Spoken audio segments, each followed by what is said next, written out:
তেল, ভিনেগার এবং রোদে শুকানোর ঝামেলা ছাড়াই আজকে তৈরি হবে কাঁচা আমের কুচি আচার। আসসালামু আলাইকুম, আমি লাবণীস কিচেন আপনাদের আরও একবার স্বাগত জানাই। আপনারা কাঁচা আমের কুচি আচার এভাবে বানিয়ে বছর জুড়ে সংরক্ষণ করে খেতে পারবেন। কাঁচা আমের কুচি আচার খেতে কিন্তু অনেক বেশি টেস্টি হয়ে থাকে। এখন তো বাজারে প্রচুর কাঁচা আম পাওয়া যাচ্ছে, তাই কাঁচা আম ফুরিয়ে যাওয়ার আগে জলদি বানিয়ে নেন কাঁচা আমের কুচি আচার। তার জন্য এখানে আমি 500 গ্রাম কাঁচা আম নিয়েছি। আমগুলো একটু মাঝারি সাইজের হতে হবে, কিংবা আপনি চাইলে আরেকটু বড় সাইজেরও আম নিতে পারেন। আমগুলো এখন আমি একটা বটি দিয়ে খোসাগুলো ছাড়িয়ে নিচ্ছি। আপনারা চাইলে কিন্তু আমগুলো ছুরি দিয়েও খোসাটা ছাড়িয়ে নিতে পারেন। আমগুলো ভালোভাবে পরিষ্কার করে আমি ধুয়ে নিয়েছি। এখন আমগুলোকে আমি একটা ছুরি দিয়ে কেটে নিব কুচি কুচি করে। আপনারা চাইলে কিন্তু এই সেম কাজটি বটি দিয়েও করে নিতে পারেন। এই তো আমের গায়ে চারপাশে আমি ছুরি দিয়ে একটু কুচি কুচি করে নিচ্ছি।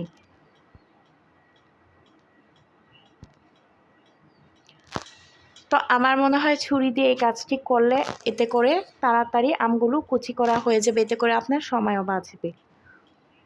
এই তো এভাবে আমগুলো কুচি করে কেটে নিতে হবে।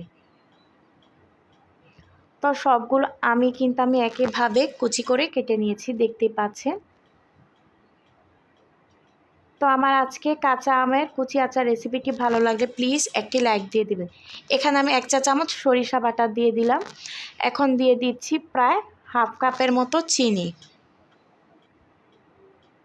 আর এখন দিয়ে দিব 1 চা চামচ হলুদের গুঁড়া। এই সবগুলো উপকরণ এখন আমগুলোর সাথে ভালোভাবে হাত দিয়ে মাখিয়ে নিব। তারপর এটা আমি কিছুক্ষণ রেস্টে রেখে দিব। এই তো মাখানো শেষে আমি কিছুক্ষণ রেস্টে রেখে দিয়েছি। এখন একটি স্পেশাল মশলা তৈরি করব। তার জন্য 1 চা চামচ পাঁচফোড়ন, 3টা শুকনা মরিচ আর 1 চা চামচ জিরা দিয়ে এখন চুলার আঁচটা একদম লোতে করে এখন ভালোভাবে টেলে নিব। যে পর্যন্ত এই মশলাগুলো থেকে ঘ্রাণ না বের হবে সে পর্যন্ত কিন্তু টেলে নিতে হবে। চুলার আঁচটা কিন্তু বাড়িয়ে দিতে যাবে না, তাহলে কিন্তু মশলাগুলো পুড়ে যাবে। এই তো মশলাগুলো আমি একটা কাচের বাটিতে নিয়ে নিলাম। এখন এটা ব্লেন্ডারে ব্লেন্ড করে নিয়েছি। একদম ফাঁকি করে নিতে হবে, দেখতেই পাচ্ছেন। বা আপনারা চাইলে শিলপাটাতেও মশলাগুলো বেটে নিতে পারেন। চুলাতে একটা ফ্রাই প্যান বসিয়ে দিলাম। তার মধ্যে আমি যে আমগুলো মাখিয়ে রেখেছিলাম মশলা দিয়ে, সেটা এখন দিয়ে ভালোভাবে একটু নেড়েচেড়ে মিশিয়ে নিচ্ছি।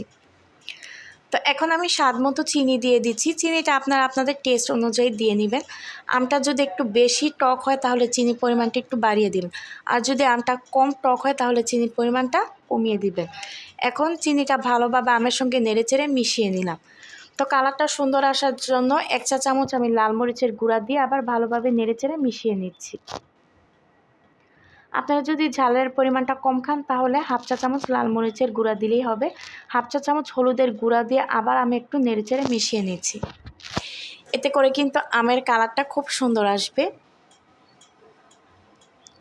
এই তো দেখুন আম থেকে কিন্তু কিছুটা পানি ছেড়ে দিয়েছে। এখানে কিন্তু আমি কোনো তেল ব্যবহার করব না।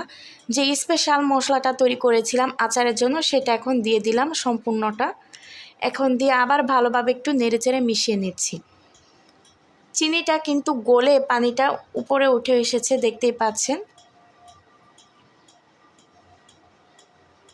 তো এখন আমি এখানে হাফ চা চামচ বিট লবণ দিয়ে দিচ্ছি। আপনাদের হাতের কাছে যদি বিট লবণ না থাকে চাইলে আপনারা নর্মাল লবণটাও দিতে পারেন, তবে বিট লবণটা দেওয়ার কারণে কিন্তু আচারের টেস্টটা অনেক ভালো আসবে। এখন আমি সামান্য পরিমাণে একটু লবণ দিয়ে আবার একটু নেড়েচেড়ে মিশিয়ে নিচ্ছি আচারটার সঙ্গে। এই তো আমার আচারটা কিন্তু প্রায় রান্না করা হয়ে গিয়েছে। দেখুন পানিটাও শুকিয়ে গিয়েছে, আচারটাও কিন্তু ঘন হয়ে এসেছে, আর কালারটা কিন্তু খুব সুন্দর এসেছে, দেখতেই পাচ্ছেন। এখন আমি চুলাটা অফ করে দিয়ে গরম গরম পরিবেশন করে নিচ্ছি। আচারটা খেতে কিন্তু অসম্ভব মজা হয়েছে, কাঁচা আমের টক ঝাল মিষ্টি কুচি আচার। আপনারা যদি আমার এই রেসিপিটি ফলো করে কাঁচা আমের এই কুচি আচারটা তৈরি করতে পারেন তাহলে টেস্টটা একদম পারফেক্ট আসবে। একবার হলো বাসায় এভাবে কাঁচা আমের টক ঝাল মিষ্টি কুচি আচারটা ট্রাই করে দেখবেন, অনেক ভালো লাগবে খেতে। আমার আজকের কাঁচা আমের কুচি আচার রেসিপিটা আপনাদের কাছে ভালো লাগলে প্লিজ আমার চ্যানেলটি সাবস্ক্রাইব করে দিবেন। এতে আমি একটা কাঁটা চামচ দিয়ে দেখিয়ে দিচ্ছি আচারটা কতটা সুন্দর হয়েছে। আজকের মতো এখানে বিদায় নিচ্ছি। সবাই ভালো থাকবেন, সুস্থ থাকবেন। আল্লাহ হাফেজ।